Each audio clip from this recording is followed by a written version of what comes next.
Yeah. Hey guys, welcome back to another episode of the Typical Skeptic podcast. I have a fan favorite back with me today. You guys can't see her, but like she's definitely here. It's Ellen King. She's definitely a fan favorite, and she's an esoteric researcher and the creator behind wellandbe.com and YouTube channel Air My Ways. Her work dives deep into occult technology, metaphysics, systems. Ellen is known for connecting the dots between ancient demonology, hidden tech infrastructure, and the emergent AI hive-mind reality. Tonight, Ellen joins us to expose the Metatron connection, the Palantir takeover, and how emerging machine-metaverse grid resembles the Eye of Sauron, the Demon King architect of total surveillance. This will be a fire episode.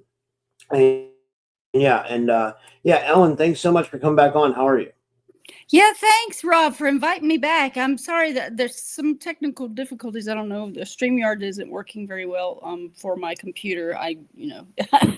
It's difficult because I really wanted to share some images like I always do. But maybe we can do another podcast soon too. It's very imperative for people to know what's coming online right now all around us.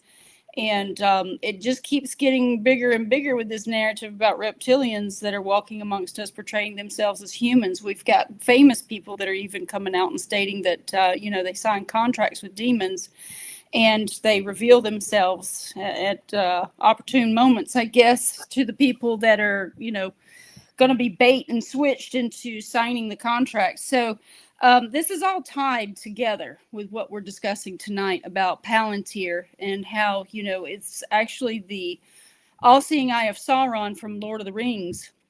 And that was the all-seeing eye of the Demon King. And his name was Sauron. So since we're going into the age of Aquarius, that is a technological age of man, this is known as the age of man. And this is where we rise as the mirror shines back at us, and we're aggrandizing ourselves and all of our material accomplishments. But many have not gained the clarity and awareness of spiritual awakening to see that all of the technologies that we are now embracing are tied to this Palantir all-seeing eye and Sauron's demon kingdom that could potentially lie underground. All of the UFO phenomena is now being really scrutinized as being tied to a demonology, and of course the JPL labs, where they contacted a demonic entity known as Lamb. I mean, like literally all of these stories are now starting to weave together more closely, and I believe it's really a time to acquire high awareness on what's truly going on, because the illusion of material wealth and gains is getting bigger as we get closer to the digital infrastructure with the digital currencies tied to asset-backed metals like silver and gold. It's just another dangling carrot for the future of mankind to be a lure to sell and contract with the devil your soul. I don't know how many people have been studying anything about law lately, but I've been diving into the laws, and all of the laws that we are currently following are corporate laws. They are not our de jure laws that govern living men and women who operate in a private capacity. So corporations are dead legal fictions. And so we've basically created, as a co-creation of this reality, we've created the land of the dead. And corporations are dead legal fictions by definition, and they have no power nor rights over the living except for what's given to them. And that is usually given away through our ignorance of what laws truly are. The laws of creation are pretty much universal laws, are by God or the source creator. And then nature resides underneath that, the natural laws of creation. And then man resides underneath natural laws. Man creates laws to govern man, and this is where the government structure starts. And beneath the governments come corporations, because they're hired to basically manage all of the corporations and the corporate infrastructure that has been, created by man as well. But now there's a flip that's happening, and the corporations are dictating people's lives. This is all part of the game that we find ourselves within. This holographic illusion that we call reality is essentially that Saturn is the Lord of the Rings. Saturn is also the main purveyor of all laws in a 3D environment, which is the 4 elements of alchemy. And Saturn is also like a double-edged sword, where you can either embrace the agricultural aspect of Saturn and go to the natural world, which is what most people are doing right now. There's a lot of people that are just saying, dump society, we're going out and we're going to go make our own way in this world. And that is basically planting the seeds for the future of tomorrow. And so as people continue to follow the normal society and the way that it moves with, working and basically manufacturing whatever control system is dictating, they will be the ones that become the harvest for Saturn's Grim Reaper scythe, because that's what that is all about. This is where the whole Bible ties is into the reaping of the wheat from the tares. The people who are going back to nature and leaving the materialistic world behind are actually going to be the wheat, while the tares are the weeds of people who aggrandize material wealth over natural laws and natural practice. And they basically get recycled. So Saturn also is Metatron. If people can really look into the symbolism of what Metatron is, it's a cube, but it also contains what they call the Star of David is not David's star, but it's actually a representation of the divine marriage of masculine and feminine energies. So it's like sex of divine masculine and feminine, of the pyramids that's upright and downward facing, and they overlap to create the 4 elements of alchemy. And this is where the yin and yang also has a place in this knowledge and awareness, is that the yin and yang are a feminine aspect of that same principle, where you have air and fire is of the light, and the darkness below is the water and earth principle. So all things considered, this world is always in a struggle of powers where the dark and the light are forever in battle. But right now, since we're descending into the Kali Yuga, we're going to be finding ourselves facing many, many, many challenges, especially this technological society. It's basically a federation of corporations that's rising to power to control everyone everywhere with their cameras and their all-seeing eye that is labeled Palantir, conveniently after Lord of the Rings and the Demon King. And as we know, we've witnessed Elon Musk stating that with AI, we're summoning a demon. But that demon is because of our consciousness and what we provide to it. So what I've learned about demonology and about angel philosophy is that the planetary bodies have a dual nature. There's only 7 wandering stars that are actually at play here, and there's 3 that are added by Roman, the men who roam around conquesting nations and overriding stories. They basically added 3 more planetary bodies that do not exist within the infrastructure of alchemy and the astrology that you'll find. In astrology, we actually have some faux creators, they're fake, that they state that Pluto, Neptune, and Uranus are some of the planets, but those are all Roman gods of the underworld. And so they are never recognized in any alchemy practice, nor are they recognized in any high magical practice. As I've been diving in and just researching things, I never find mention of any of these planets. And I've done some research where they actually state that those are theorized. and they're hypothetical, and they're not really a part of mainstream science thinking. At least one legitimate side of science, I would say. But so these planetary consciousnesses, they basically create us. Like, we are made from light. The sound creates light, and the light becomes form. I've witnessed this in my own personal life, and it's a very fascinating thing when you realize on higher levels that the world that we are creating around us is also created by our minds, our thoughts. So this phenomena of demons, and whether they're draconians or whatever they are walking around us, they need our attention. They need our consciousness. And this is the main thing. They're trying to hijack it through the technologies to steer it in a particular direction. If they can steer people away from their own divinity and their own inner light, then they have managed to throw off the Great Awakening and also throw off the divine processes that we need, because we're basically considered children of the light. And as children of the light, we're not exactly mature enough nor adult enough to realize what's really going on in this world, in this existence. And only when one becomes curious enough with the mind of a child to start looking in every direction and looking under every rock to seek knowledge will they find the things that they seek.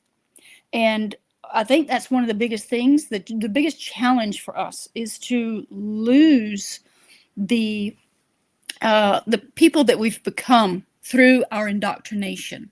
And if we can just somehow shed some of those layers of attaining judgment of others and becoming greedy or materialistic in the mind, then we can actually start to become what they call Christ-like, and embrace each other as our brethren, and to see the deceptions that are among us. And that's really what I believe is missing a lot in our society, is actually turning inwards and reflecting outwards who we truly are, like realizing that we're either dark or light based on our alignment with our consciousness. And the planetary attributes that are inside of us are also projecting that consciousness, because each planet has a dualistic nature. And this is where the Saturnian thing is, with it's getting dark and it's getting light at the same time. And the light side of Saturn is the agrarian side that a lot of people are embracing, while the dark side is the control and the domination side, with strict laws and binding contracts. And so there's obviously tribes. There's 12 tribes of Isis, Ra, and El, which is Israel. And the 12 tribes are the 12 houses of the zodiac. And there's a tribe that rules each given astrological age. And I've actually come to the conclusion, based on Jordan Maxwell's teachings, some of his lectures had spoken of how Isis is the moon, Ra is the sun, and El is Saturn. And so that sent me on a trail of research to try to figure out what he was really referring to. So I found El Elyon is the god of the Israelites, and El Elyon is Saturn. So the moon, the sun, and Saturn are the three lords of time and space. And the Freemasons are actually three Masons, and as a reference to these three masterful lords of time. And so this is all in occult research and knowledge, and it took me a long time to kind of find some of this information. But for the age of Pisces, which was dominated by the Jesuits, they brought Christianity into fruition, and that's the cross. It's symbolized with the cross and also the fish for Pisces. So we're going into the age of Aquarius, which is going to be ruled by Islam. And we already know that Islam is very, very strict. It's very controlling. It's very dominating. They have Sharia laws and other laws in play that you don't want to mess with, and they suppress the divine feminine. That's another aspect. But they will dominate They this absolutely age. do. And I just want to say, my friend Indigo Angel comes on and talks about this a lot. She's been really outspoken about what they do, as far as like and I'm not putting down anybody's religion. It's just, it's a fact. You know what I mean? Yes, It's absolutely. like, I totally agree with you about that. Well, I'm going to prove It's to an you. issue because what's happening is, and again, like I know I have Muslim people who watch. So I'm not trying to like get them, but what I'm saying is, I think it's the radical ones, like like these people that they want to come to our country and they don't want to assimilate. They want to kind of impose their culture on us, whereas we don't want that. We want people to come here and assimilate, like our forefathers did, and our grandfathers did, and our great grandfathers. Like all of our families came here and they fought for this country. Like my grandfather was a prisoner of war in World War II.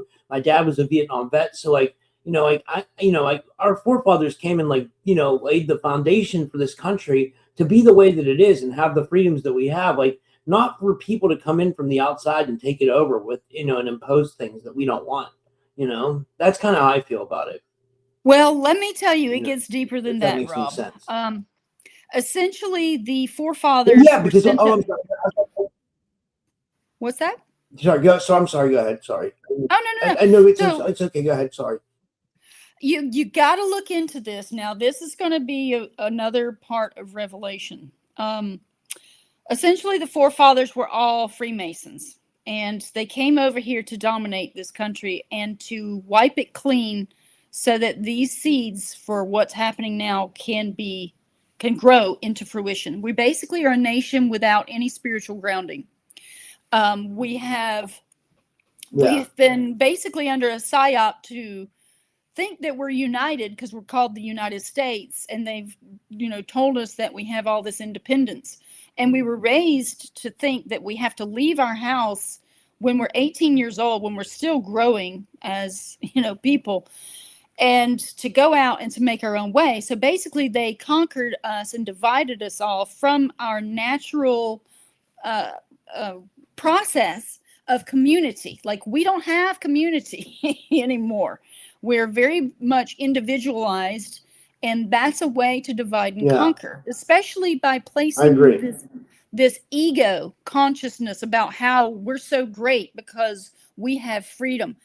We never had freedom, because the freedom we had before was about the gold standard, and then it became something else, which was the fiat currency. And they also took away all the indigenous tribes and all of their wisdom from knowing, many hundreds of years of past information. They wiped them out so that we would no longer have the spiritual grounding and knowledge that we need to gain clarity of what's actually happening around us now. So Satanists are running the world. Satanism is materialism, because Satan is Saturn, and Saturn is Lord of contracts and the material plane. Satan is Saturn because Saturn is time and space. It is a spiritual experience first and a material one second. Because if you talk about how the light comes into this existence from the sound that's created above, then we somehow manifest by touching Saturn's darkness. And I have witnessed this in my own life, where I was outside drawing water from the hose while I'm thinking about the plants, the wild edible plants in my yard. And as the water is splashing on the ground, my field of energy is open. Like, my entire mind is kind of wandering about the world like a childlike mind.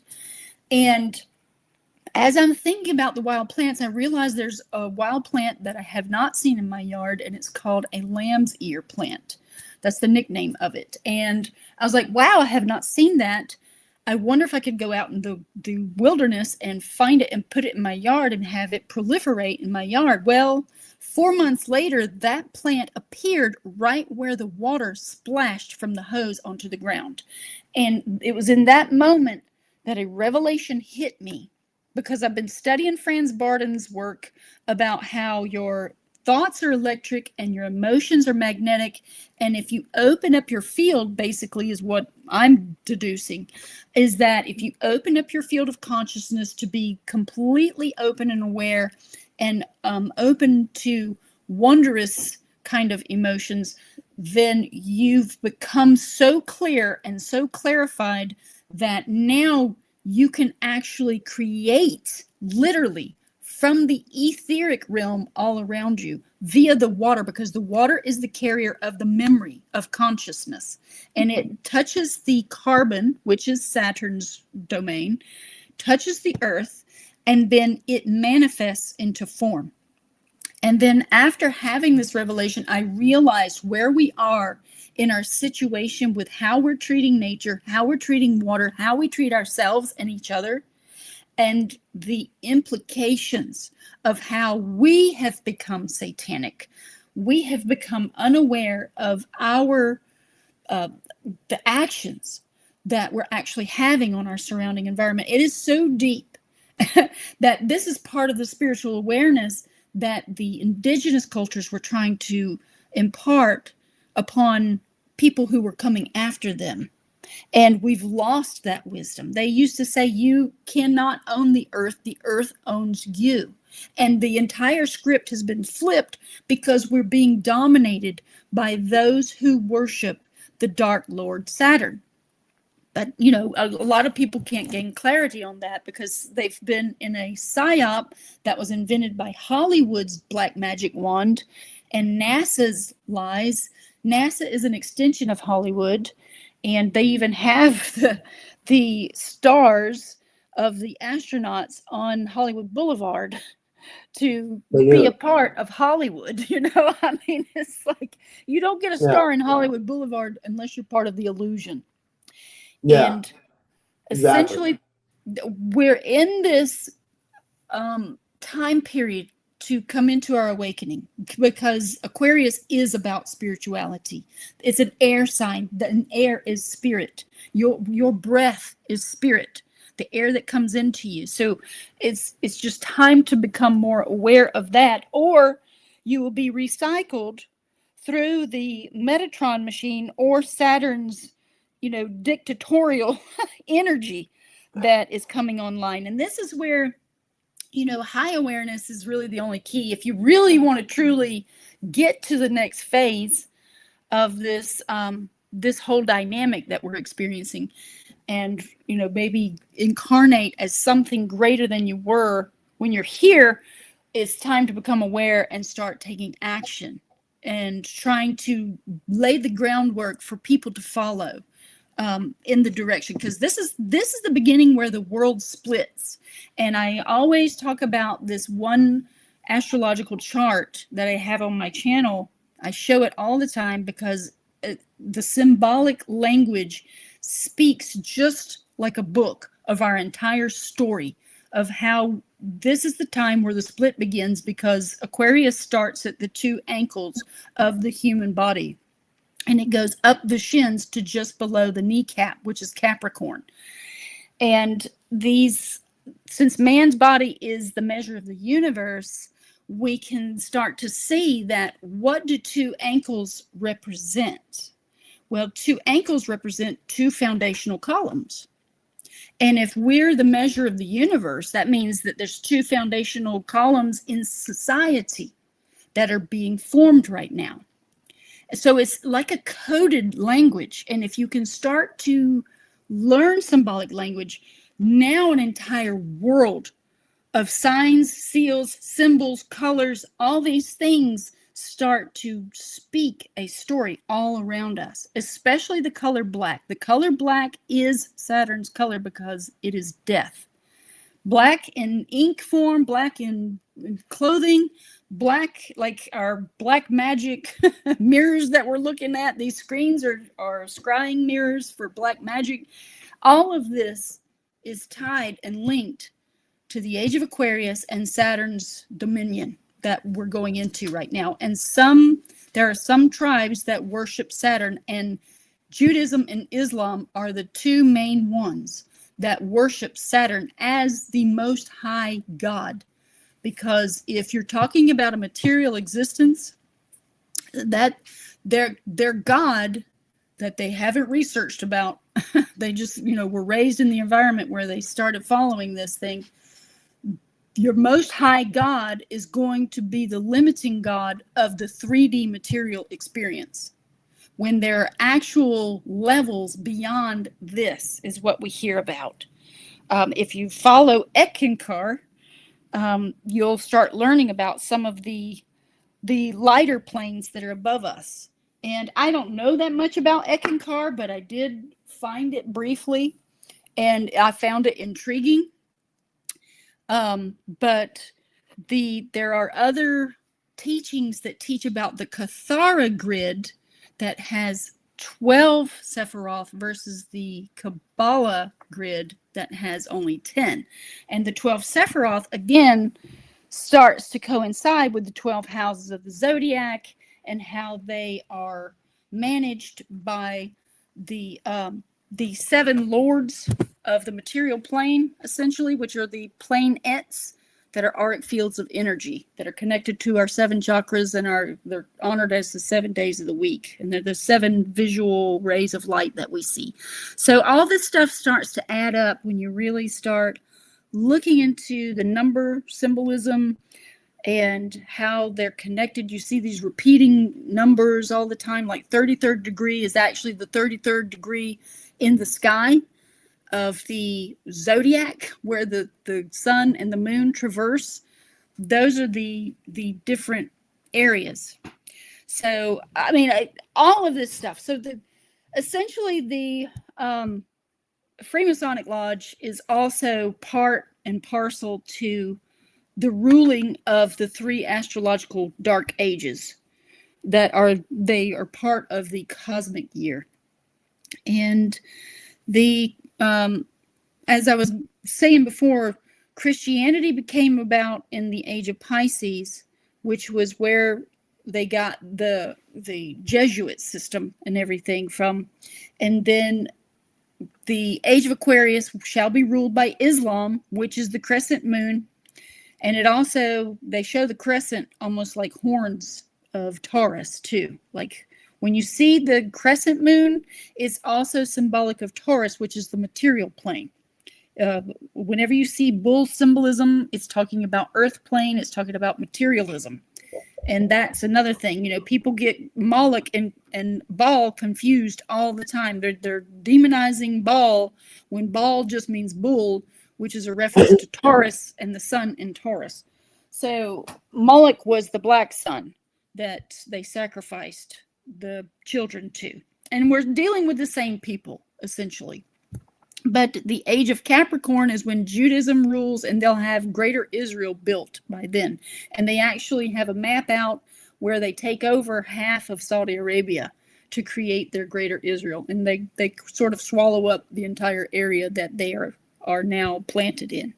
So a lot of this stuff is out here for people to find. I gotta say this. It seems like all the Abrahamic religions, I've said this before, like all of them, like Christianity, Judaism, and Islam. I'm against all religion. You know what I mean? Like, I think all religion is a problem. You know what I mean? Especially the Abrahamic religions, like Christianity, Judaism, Islam. When you look at the history of religion, it's caused nothing but problems throughout, like the whole history of it's been a lot of persecution, oppression. You know what I mean? Rape to conquer. You know what I mean? Like all kinds of and so I do not agree with any kind of like organized religion. I don't know. I just had to put that out there, Well, I feel like it's all of them, But it's also part of our, I guess, education to know where these things come from, where is it leading. So what I've noticed after studying the movements of time through the lens of the zodiac,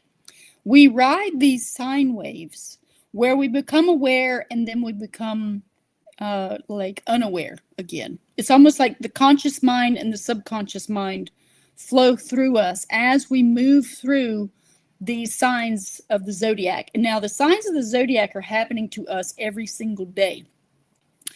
And we're riding sine waves of energy. That's why we have 12 hours of day and 12 hours of night. See, all this repetition of 12, the number 12, the number 7.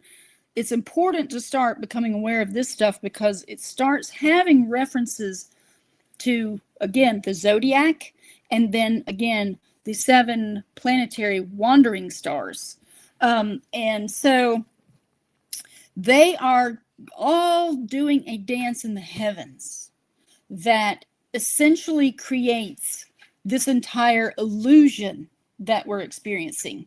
I just came across information where a guy in the past, and his name was Walter something. I don't have the book, but I saw this post on Instagram where this guy was saying that we're basically in a dense hologram, and it's because the light is condensed into what we call material form. And yes, absolutely. Now we're starting to get back on track to this notion that the black sun is beneath us. And it's essentially a model where you have two opposing forces. You have the light above and you have the dark below. And they have spinning vortex energy. And we can see the stars as they spin above us at night, and they're moving in a counterclockwise fashion, because I think that has something to do with the darkness of the sky, which is Saturn's mastery. That's the energy of Saturn. Whenever you see darkness or shadow, that's the evidence that Saturn exists, and that's why we have a shadow government, and all this dark side of planetary consciousness, all these things, they're all tied into one. And it just takes some, I guess, inner desire to know some of these things to really hone in and magnetize the information towards yourself. So if you go and you look at the Grand Lodge of Israel, now, this is the Freemason Grand Lodge of Israel. I just found this last week because I heard someone else mention it. It has all 3 religious symbols in its crest. It is the cross, the quarter, it's like a crescent moon of Islam, and it has the Star of David all on one thing. Because I believe that those tribes are always slated to rule the world during these three astrological ages, which would imply that there is an even greater consciousness that pulls the strings behind all world events, because somehow the timelines always seem to remain on point. So even with Trump's appearance on the world stage as a president, even though in his 30s he was groomed to be president and slated to bring peace talks to the Middle East and bring, complete peace to the Middle East, it sounds like an entire script. Like everything here is scripted. And we're in some sort of divine play, because who could come up with the fact that they know you absolutely through your zodiac chart? Just by looking into your natal chart, you can look at your attributes and go, oh my gosh, how does this know me? How does this define my character traits? Well, let me tell you, it gets even bigger, because the signs and what's known as the symbols for the houses of the zodiac are actually found in alchemy. And they are the processes of alchemy. And when you get to that level of awareness, now you're like, okay, we are in some sort of spiritual construct that is honing our spirit and our soul. Your soul is your shadow side, and your spirit is your light side. This is what I've learned from studying a little bit about Egyptian Ka and Ba. The Ba is always about the moon, and the Ka is always about the sun. You hear Ra, you hear Ka, you hear this Ah. This ah pronunciation, and then ba. I got to ask you, Ron. I heard. I got to ask you this. I heard the ba was supposed to be about like your internal, and the ka was supposed to be about the external. Is that true too, or is that? Now, I haven't heard that. Like people say that the Ka, So like that people say that the Ka represents the mainstream world. You know, like the simulation, and the Ba is like your inner spirit. Supposedly, that's what I heard, but I could be completely wrong. I mean, it could be. I mean, don't know. it could be I kind mean, of. multiple interpretations. Yeah, it could be interpreted some way. Now, let me tell you what I've discovered about a lot of the information that's out here. There's so much misinformation to throw people off the track of what things really are, especially online. I mean, everything online is like digging in a pile of sand that constantly flows back in on itself. It's like dealing with an hourglass. The hourglass of sand is constantly piling up to bury the other information that was previous. So we have to do our diligence. If we see something that matters, take a screenshot of it and capture it in time, because literally, like, it's flowing and it's not stopping.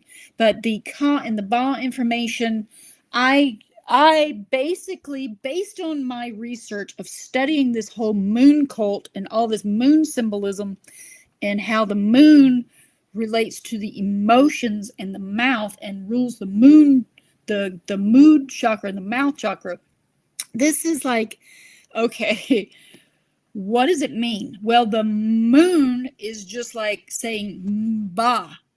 Ba, you have to close your lips to make the sound. And the sound is the most important aspect of all reality, because the sound is what creates light. Most important to know is that we create light with our sound that we emit, and we can emit and make any sound with our mouth. Very important. But the moon dominates the mouth.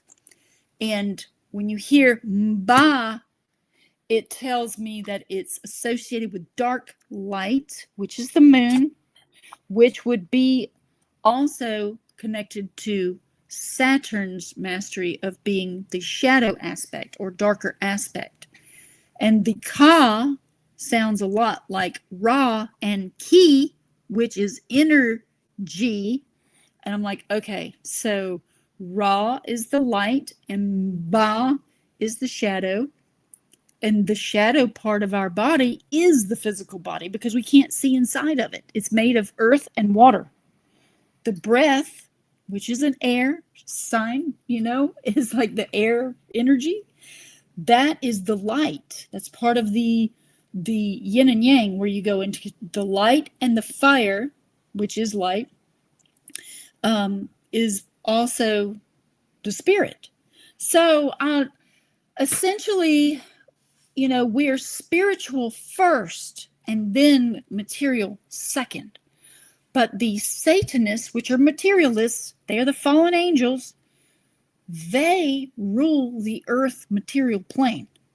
And this is where we really need to come into the realization that Satanists and Satanism is the material world, and we have been under an illusion, black magic spell, to be co-creators in a ritual to create the satanic world that we now dwell within.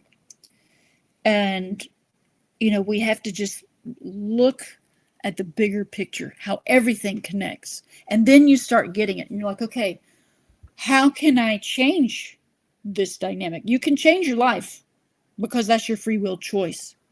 But in the future, when you constantly acquiesce to consent to these contracts that allow us access into the metaverse and to have digital IDs and digital online access, that's essentially contracting with darkness.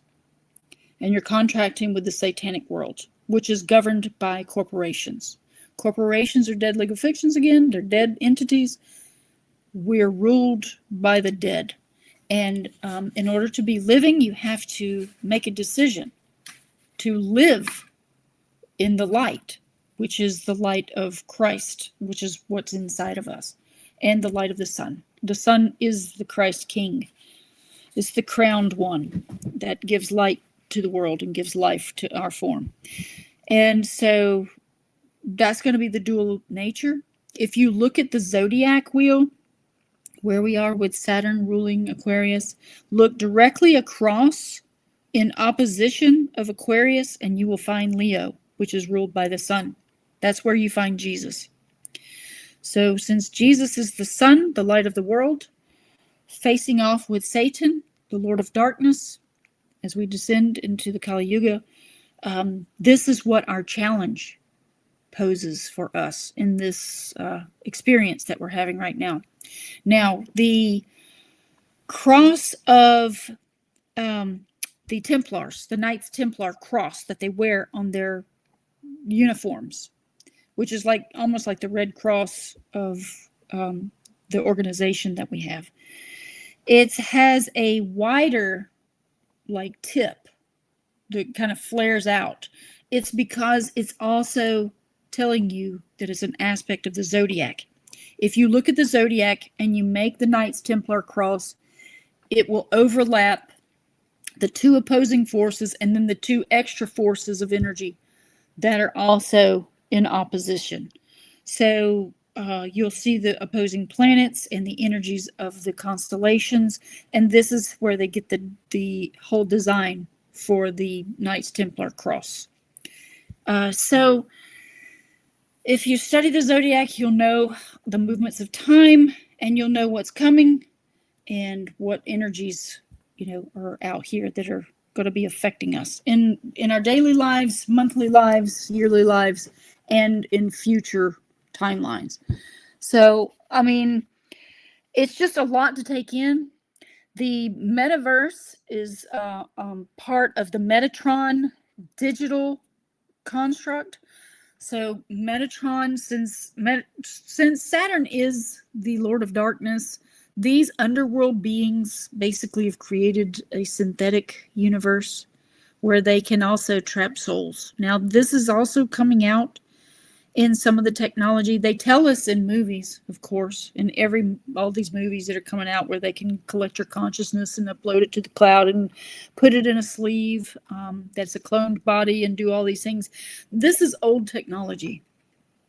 When you are a master of frequencies because you're here in the material plane and you don't die and you can just live throughout all these different eons of ages, you essentially gain all kinds of abilities and technologies based on all the little minions that you created in the past that have helped you build empires of darkness that rise and fall.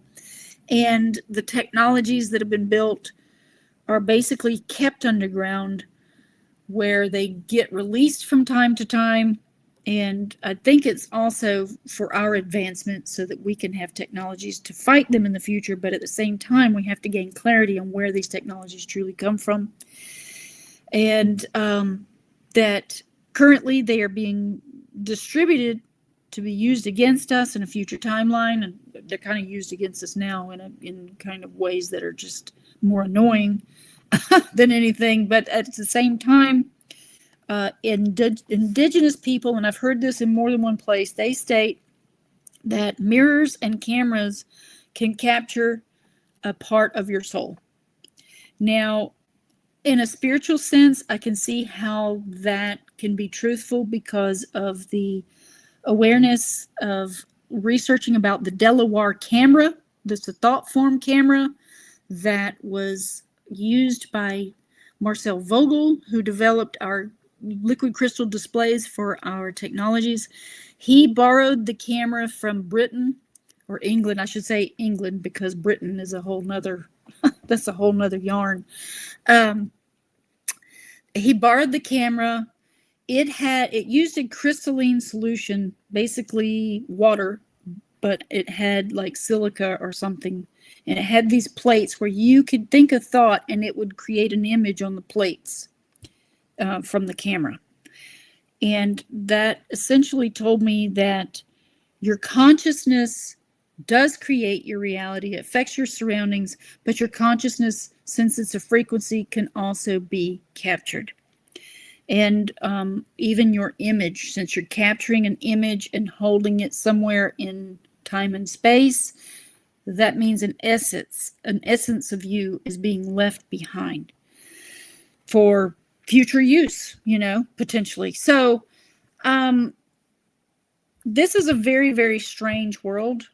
We've never been taught the truth about it. I think only by sharing information and sharing our findings and trying to dig into the information of the past is the way forward to come to realization about many, many things. And all information is pretty much just rehashed from old information. There's nothing new here ever at any point, because it's kind of like a closed loop construct where we come, somehow the lessons that we learn, all the information that we gather when we do incarnate, we somehow bind it to our light. And then when we incarnate again after we die, we have that information still stored in our light codes that are in our DNA. So it's a very, very strange concept, but in the past, the spiritual essence was separated from the scientific essence, and alchemy is one of the key tools to bring it all back together. It is the root foundation of studying literally everything to its core, to realize that everything is made of carbon that's here. And as the light, which is the 7 rays, touches the carbon, it then creates forms. I've also seen and witnessed this after digging a pond in a backyard. The light that touches water can start to create forms, life forms of fish and living organisms, just because the light touches the water. That is one of the key things. It's something to do with possibly the shapes of the surrounding carbon. Like perhaps if it starts to, if you have a bowl-shaped kind of structure in the ground where it's just a dug-out hole and the water then gathers there and collects there and the light touches it, potentially that is how the different formations of the creatures that live within water, perhaps that's how they manifest. But again, the knowledge of what they call the Star of David, which is basically the star tetrahedron, it's knowledge of how this realm is actually working all around us at all times. The star tetrahedron is actually spinning. It's like spinning vortices of energy. They're light frequencies combined with shadow frequencies, and they start to create what we call reality. And they spin in opposite directions. So I can see how that, just knowing about the forces of creation, such as the light and the dark, how the spinning opposing forces, like if you're going counterclockwise, you're pushing out energy, and if you're going clockwise, you're pulling in energy. That's Saturn and the light of heaven, essentially, if you really break it down into its deepest scientific details. And so that's exactly what these star tetrahedrons are apparently doing, is they're spinning in different directions. They talk about atoms spinning and stuff, but we had a comment. Alan, we had a comment from the chat. Sovereign Cosmic Wildman says, is the star tetrahedron geometrically embedded into the? It is. I'm sorry. Cut out. Yeah, your microphone's cutting out. Yeah. We had a question from or more like a comment from the chat. He said, Sovereign Cosmic Wildman in the chat said the star tetrahedron is geometrically embedded into the flower of life symbol. Yes, because Seems the flower like, of, okay, so yeah. here's what I would like for people to truly start to chew on. Whenever you see straight lines, it's masculine. Whenever you see circles, it's feminine. This is ones and zeros. Very basic. Very, very basic. They say that this entire construct is made of ones and zeros, just like what they call the matrix. So when you see a star tetrahedron, it's a masculine design. If you see the flower of life, it's a feminine design. They both belong together. This is the notion. The light, the male energy is electric, and the feminine energy is magnetic. They need both in order to create. So somehow the star tetrahedrons need some sort of circular pattern, but perhaps that's what the spinning vortices are, is the circles that they create that then therefore creates material forms. So yeah, I mean, I've really started to really go deep into awareness just by learning a little bit of symbolic language and learning a little bit about alchemy. And it really does start to help one's awareness exponentially expand beyond what this surface, activity stuff is. And so there's different practices that people can do.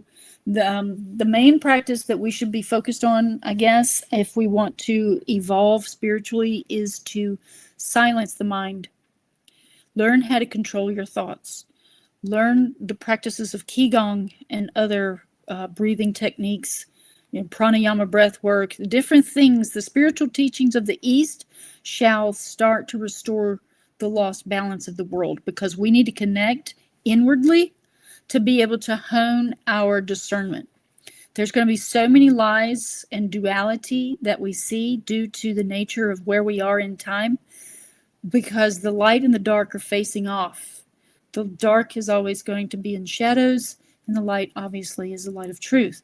So shadows cast illusions, and we do have a lot of illusions and fakery that's out here. The metaverse itself, like how does it exist? Like this screen is lit up right now with false light. It's a false light construct made by illusionists. So again, looking at everything from its core value and knowing where real light exists, which is above us, and seeing the synthetic world that's surrounding us. Just going out into some of these community areas where they're building the 15-minute smart cities for the future, they have plastic grass everywhere. And, the foods are synthetic now. And like all this stuff is really starting to take over.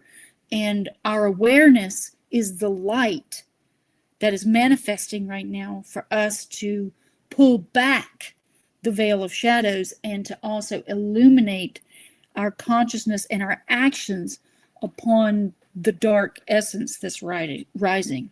Later, in the last vestiges of Aquarius, when we get to about the center of Aquarius, we will have hit the fall phase. And if you just stop and notice how time flows in seasonal cycles, this can start to elevate your awareness into how the evolution of consciousness rises and falls. So as we're going into the age of Aquarius now and the light is shining, we're rising on a sine wave of the bell curve upwards, and which is kind of like a pyramid too. But we're rising, but by the time we hit midway into the age of Aquarius, after 1,000 years, we'll be at the pinnacle peak of Aquarius. And then we'll start descending into the fall phase and eventually hitting the winter phase. We've been witness to part of the end of Pisces and how the darkness has shown its card, and it's revealed itself to us as part of our adversarial force that chases us around the wheel of time. So now what we have to do is, or at least think about, is to lay a foundation for the future of tomorrow, to grab on to some of the knowledge of things that we see, and where to leave that in a permanent sense, because the metaverse is an impermanent device that takes away all of the knowledge as it continues to flow forwards through time. So that would mean that we have to make physical, tangible books. We have to scribe or basically cast things in stone, going and carving things in cave walls or whatever. This is how people of the past were leaving behind messages for the future, because they know that stone is a more permanent fixture in the world. And so there's a lot of things being dug up in Mexico right now that are tied to some of the demonic features that we see in like alien abduction cases and stuff. And Of course, Nathaniel Gillis, that's on YouTube, speaks about how the UFO phenomena is actually tied to demonic entities, and how it presents itself as kind of a demonic thing. And so, just be I agree. aware. I have him on a lot. He's a frequent guest. Sorry. Yeah. I mean, no, he's He's really awesome. good. I like him. There's people out here that are making these connections, and I am just so thrilled that someone else is now gathering that information and stating, hey, look, I don't think this is a good thing. And obviously, the technologies are held underground. If you get into the Norse cosmology of Yggdrasil, you basically find that there's an entire structure of different worlds beneath us. And this is where the notion of the Nephilim comes in, that there's a world of frost and spirits. Then that's called Niflheimer. And also Muspelheimer, which is the land of fire. And of course, we know lava exists underground. And then you have the realm of the Svaltalfar, which is the dark elves. And dark elves could potentially look like us. And they, are possibly not so benevolent.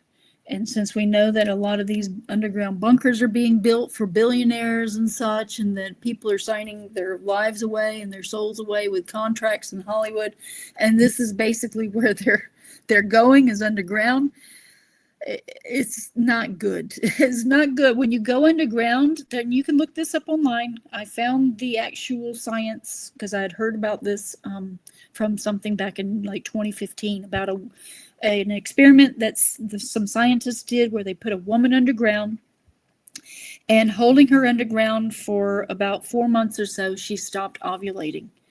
And that's when I truly realized that we are frequency-based beings, and we need the light of the sun, the moon, and the stars in order to maintain our light inside of us. That if you go underground, you're surrounded by too much magnetic energy, and it will basically disconnect you from the light that we need to survive.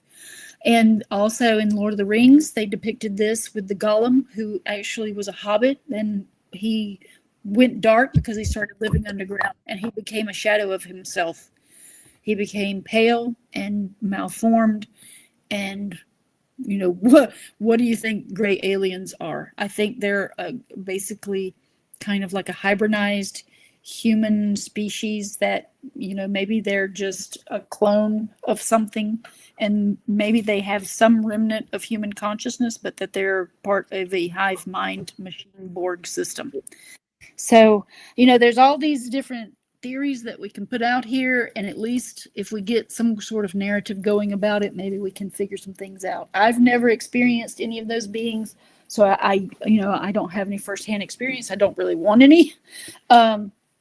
But I think our frequency is the main thing that we can focus on. And this means that in alchemy, the great work is essentially ironing out all of your darker attributes, your darker character traits, the things that don't serve you or others, and really looking at yourself through a scrutinizing lens to focus on oneself and to polish your attributes into glistening gold, which could potentially mean that these external forces of darkness won't be able to touch you if you do this. And knowing that everything's fine no matter what, even with this dystopian, camera, Palantir, all-seeing eye control system rising, somehow we have to find the way to maintain a steady frequency of love and universal consciousness, because the future of all timelines does ride upon our choices. And since time doesn't really exist and every moment is just of the presence of now, we can choose a better way forward for everyone and everything if we only look it to ourselves as the answers for everything that we seek. I have basically found out that this world is essentially a mirror. And what you put out is what you will reflect back. What's that? Sorry, Rob, you keep cutting out. Oh, sorry. I didn't know. Oh, sorry. Go ahead. I'm sorry. My screen. No. I didn't know if I was. Yeah. Sorry. Go ahead. It's such a weird connection because it's kind of choppy, and so I hope that I'm coming through clear this whole time. I know, right? It's been like this the whole time. Well, at the beginning you were choppy, but now you're coming through clear. But then, yeah. I don't know. You're good. I mean, that again, this the technology is a deception, and we have to gain clarity of it. We don't own or control any aspect of it. These corporations that are running the world structure are in control of all of it. BlackRock, Vanguard, they are the major shareholders of all the corporations. We just need to witness this as an empire of darkness that is rising to power. But we have to shine our light brighter by unifying. We have to create the unifying field and force that will hold the balance of the world in order, because the chaos is coming. So, just think of this, the only words of wisdom I have are just see the world as a mirror, and what you put out is what you get back.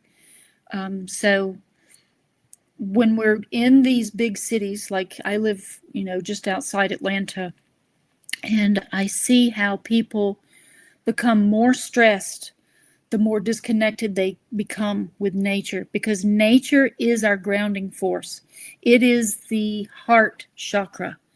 This is if you go into the Tibetan Book of the Dead, it talks about how nature is the sphere of animals, like Venus is that energy. And Venus is love. And since green is connected to the heart chakra, it means that Venus energy is the heart. So living in your heart as opposed to your ego self or your destructive consciousness forces that are out here that might be judging others and, looking at things in opposition to what would be more beneficial, like to change your perspective on things. And like myself, I have to constantly check myself. Where am I with this? Because when I'm down here thinking about all the material things with Palantir and all these, dystopian things, I have to go, no, wait a minute. It's my choice to choose whether to live in that story and by that design, or how can I go out into the world and create my own story without that? And that's the parting wisdom from the movie The Matrix, is that when Neo starts taking flight into the skies, he's like, we will learn to live without you. And that's how the Age of Aquarius will go out. It'll basically end with the force of mankind will basically turn its consciousness away from the machine. And that will make the machine completely collapse all around them. But that happens in the future timeline, not now. We're just being able to witness the onset of the Age of Aquarius and how it's going to affect people everywhere. And so we have to decide where we want to be. If you want to be in the agrarian society by giving up, the material gains that you've acquired that make your life comfortable, which is all modern conveniences, and taking on the challenge of being with other people in their energies. Or do you stay with the modern convenience and potentially contract with the satanic order and lose the ability to control your soul? That's basically what the future holds. It's not anywhere near us right now, but that will be a test for the future of mankind. And this is where, it comes into the Bible, where it talks about how 2/3 of the earth will die. So, and essentially, since we're in the great cosmic winter, we're entering into the middle phase of it with the Age of Aquarius. The great cosmic winter means the entire world dies. We have to know this. Like, there's a grander construct, but it's all part of the evolution of consciousness. Everything that was must fall in order for something better to rise from the ashes. This is where the whole notion of the phoenix symbolism comes into play that these oligarchs use. Now, there's two different kind of phoenixes, and people need to know that color symbolism is very important, especially during this time. Follow the symbolism of gold and follow symbolism of lions. This is going to be very telling as your time goes forward, and when we move away from the spell casting of spelling in languages, and we start to move back into symbolic language as a means of communication. We will also gain telepathy and things of that nature as we hone our skills and as we traverse through the sun's astrological ages. I believe that we gain our powers from the sun when it comes to spiritual gnosis. But essentially, after the age of Capricorn, the world will have completely collapsed from all of the destructive forces that are now rising to power. And I believe that that's their job. I believe that those tribes rule these two houses because their god is Saturn, and that they are necessary in order to destroy the divine code and the world, for us to learn how to utilize the powers of our light of creation to build it back to what it needs to be. And by the time we get back around the zodiac wheel of time to the ages of Libra and Virgo, the world will have been refreshed and reborn, and potentially all of the lands will be green again. This is kind of what I see, again, through the symbolic lens of the zodiac, is that it rises and falls and it breathes and it becomes summer and spring again as we get to the other side of the wheel. So, yeah, it's just very deep occult and esoteric knowledge. And I'm not sure how many people are even speaking about the cosmic design of how time flows. I haven't found anybody that talks about the cosmic winter much. The Kali Yuga is known about in the Vedic astrology knowledge, and a lot of the Vedic, the people who study Vedic, they know that we're descending into the Kali Yuga, and Kali is the one that brings destruction.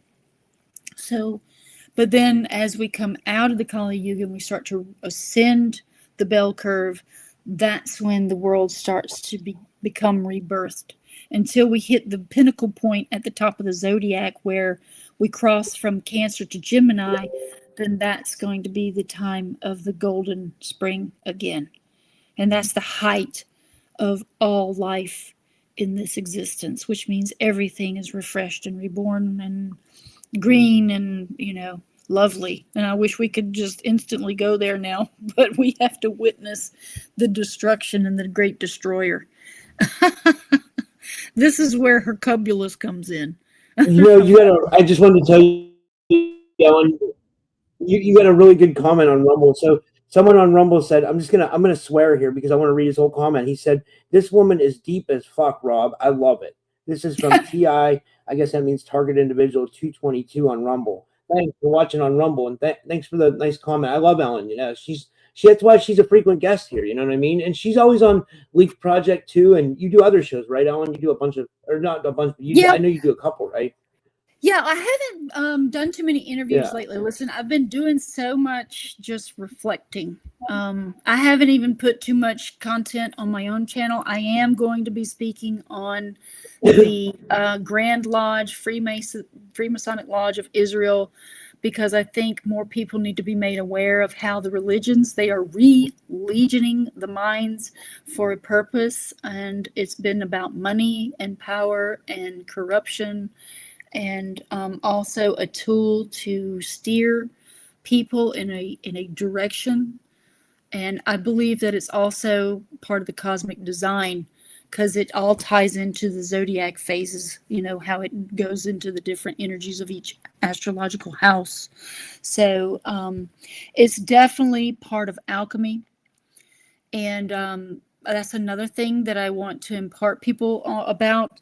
Let me just mention quickly that the illusionist force, this fake kind of synthetic life force that is coming online with the technologies and things, they're going to offer eternal life through technologies. Do not consent.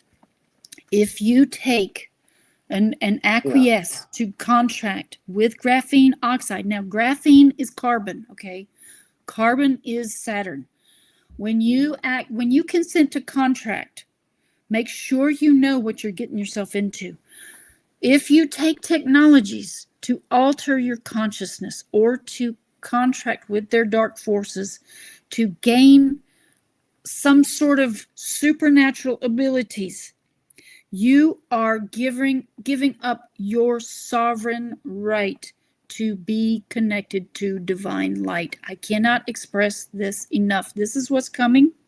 They want to merge and integrate the technologies into our forms. Do not consent on any level, because not only are we supernatural, preternatural beings of consciousness that can do all of these things once we traverse the wheel of time and incarnate several times, or we can even achieve things in one lifetime, because that's what Helena Blavatsky was learning when she went to spend time with the Tibetan monks. She learned how to use her mind to make things manifest from the ether. This is the power that they do not wish for us to know. And that's why they're throwing out all these distractions. They do not wish us to know our divine light that we contain within inside our forms. And when we consent to give that away, we no longer have that connectivity, and we become fallen angels. So we don't want to do that. What I found with alchemy, if you wish to prolong your life, you can start doing what these people are they're on the cusp of it by doing urine therapy. And I'm not saying go drink your urine, but I'm telling you, by studying alchemy, I became very aware of what urine actually has inside of it. It contains the 12 cell salts that are the battery operating system for all of our cellular structure. It is not stem cells. It is salts that create the divine code, the electrical force. They hold the electricity in the body. That's what salt does. It's crystalline. Crystalline means it's made of light frequencies. Now, you have 12 cell salts that are contained within your form. That means they're connected to the 12 houses of the zodiac. If you gain a cell salt book, you will start to see the different houses of the zodiac that are connected to which salts. This is why we are deficient. We do not have all of these cell salts anymore, and it's starting to break down our divine code. Alchemy is the key to restoring the balance that is lost in our world. They are using an inversion of alchemy, not only as pharmaceuticals and pharmakia, which is drugs and sorcery, but also in the colleges by splitting it up, calling it science. It is not just science. Alchemy imbibes and embraces the spiritual essence of all sciences of creation. You can use it in black magic practice and create distortions of alchemy. You don't want to do that, though, because it actually starts to reflect back at you, and it'll come back to bite you in the end. What you can do, though, is move forward and search for the elixir of life and the elixir of health. They equate to the sun and the moon. And when you get that, let me tell you, I've already got my alchemy lab, and I'm about to start the process. I'm going to be making my own elixirs and doing my own experiments. This is of my own design and of my own accord. And whatever I do to myself is whatever, I have to face the consequences of. And I'm not saying it's a good thing, and I'm not saying it's a bad thing. Some people probably shouldn't live forever, but I think that's what we're actually dealing with the fall of Egypt. To gyp someone is to cheat or swindle them. I believe that Egypt is named after some swindlers who took over Kemet. Now, the divine alchemy, this is where we get the word alchemy from, is from chemistry, Kemet. They were using gold and manufacturing gold because you can make your own gold in alchemy. I've already learned this process. I'm like, okay, I'm going to try that one too. So what I'm stating is that all of the knowledge of creation, how to create life, how to create golems, how to create egregores, all this stuff is out here for people to grab onto and start learning what this world truly entails. Alchemy is one of the foundational root causes and sciences of everything, and with a little bit of astrology sprinkled on top, now you're cooking, is all I gotta say. So I'm just like, it's a lot of information, but it's a wealth of information. It's a wealth of knowledge. Yeah, I mean, there's just a lot to be said. And yeah, well, this was amazing, Ellen. This was a great show. Yeah. I'd love to have you back for a part 2. Like, or whatever. If you have more you want to share. Listen, I mean, I could go on for hours and hours. This was really good. Just like Jordan Maxwell. Jordan Maxwell was my trigger. Jordan Maxwell and I share some sort of similarities, and it's very strange. We were born in the same city, born in the same hospital. We're like, he was a Capricorn, I'm Aquarius.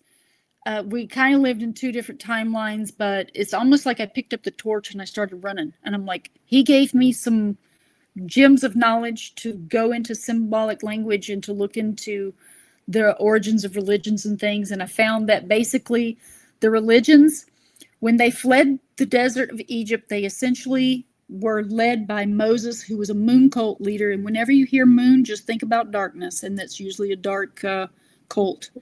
And so they fled the desert. Their greatest enemy, what they call the Israelites, their greatest enemy was Amalekites.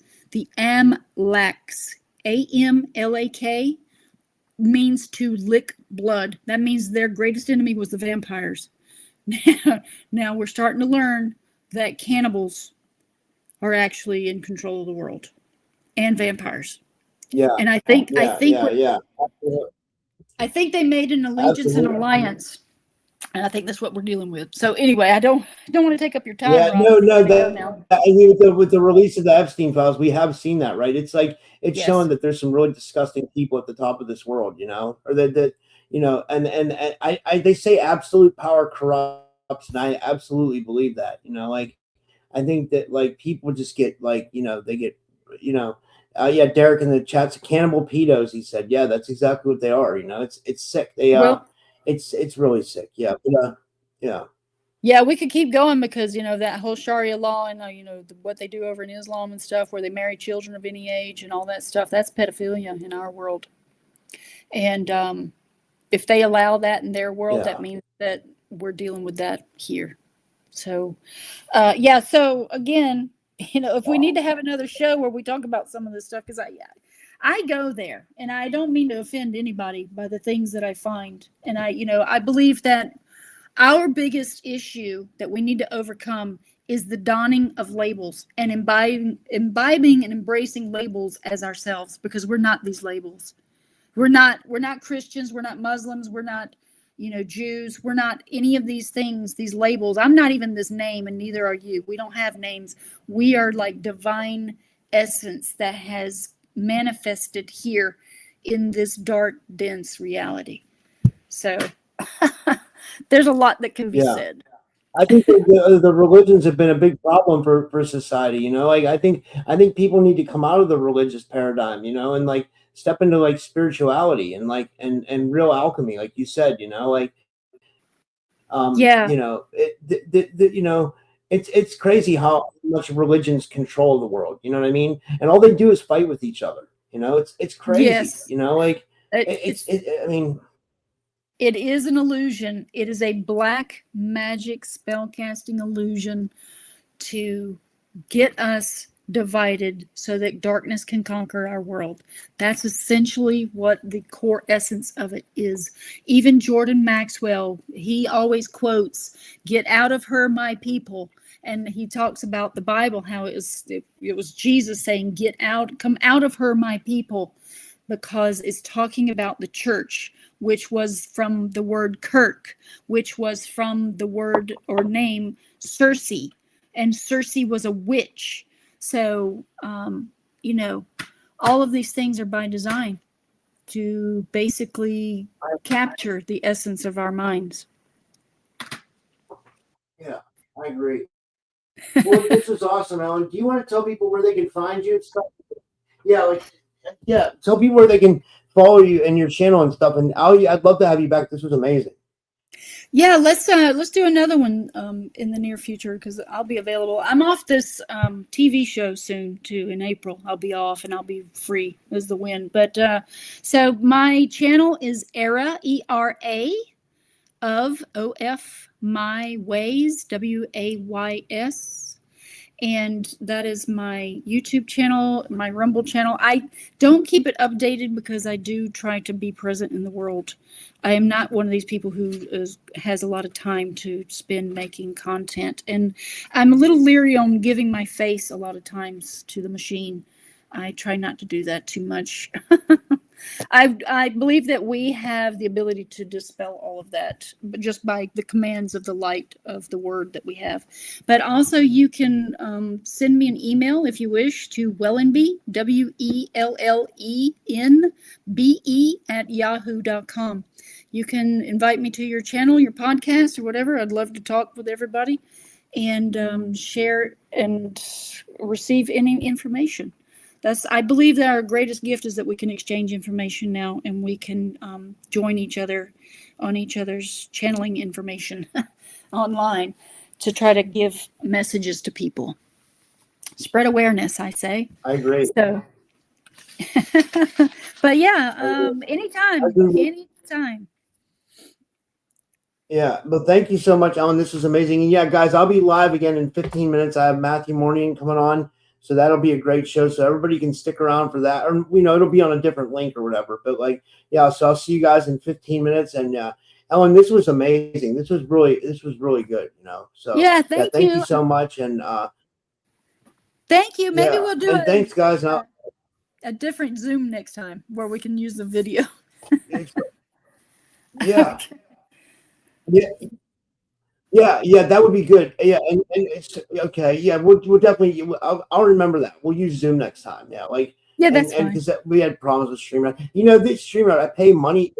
I pay for it, and it's crazy. It doesn't ever work. But it's on par with what's been going on. Like I said, I almost had a fire here last night. Technology's it seems like the energies are really off. Something's weird.